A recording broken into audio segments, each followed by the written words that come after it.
بسم الله الرحمن الرحيم. الرحمن علم القرآن خلق الإنسان علمه البيان. الشمس والقمر بحسبان والنجم والشجر يسجدان والسماء رفعها ووضع الميزان ألا تطغوا في الميزان وأقيموا الوزن بالقسط ولا تخسروا الميزان والأرض وضعها للأنام فيها فاكهة والنخل ذات الأكمام والحب ذو العصف والريحان فبأي آلاء ربكما تكذبان. خلق الإنسان من صلصال كالفخار وخلق الجان من مارج من نار فبأي آلاء ربكما تكذبان. رب المشرقين ورب المغربين فبأي آلاء ربكما تكذبان. مرج البحرين يلتقيان بينهما برزخ لا يبغيان فبأي آلاء ربكما تكذبان. يخرج منهما اللؤلؤ والمرجان فبأي آلاء ربكما تكذبان. وله الجوار المنشآت في البحر كالأعلام فبأي آلاء ربكما تكذبان. كل من عليها فان ويبقى وجه ربك ذو الجلال والإكرام فبأي آلاء ربكما تكذبان. يسأله من في السماوات والأرض كل يوم هو في شأن. يسأله من في السماوات والأرض كل يوم هو في شأن فبأي آلاء ربكما تكذبان.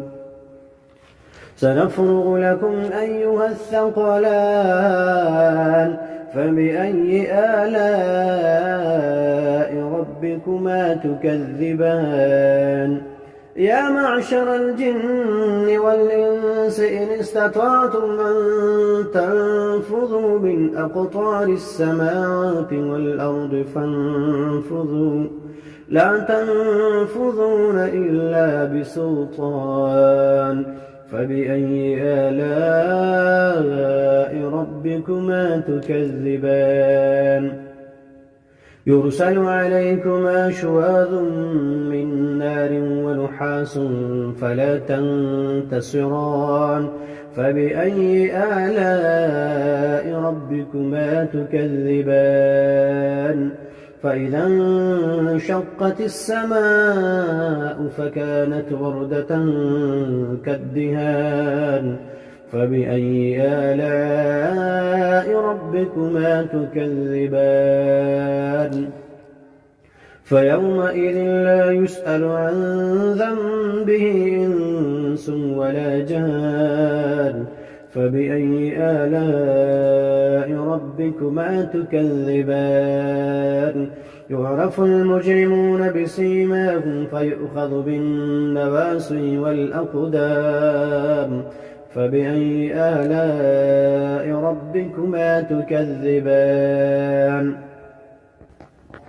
هذه جهنم التي يكذب بها المجرمون يطوفون بينها وبين حميم آن فبأي آلاء ربكما تكذبان ولمن خاف مقام ربه جنتان فبأي آلاء ربكما تكذبان ذواتا أفنان فبأي آلاء ربكما تكذبان فيهما عينان تجريان فبأي آلاء ربكما تكذبان فيهما من كل فاكهة زوجان فبأي آلاء ربكما تكذبان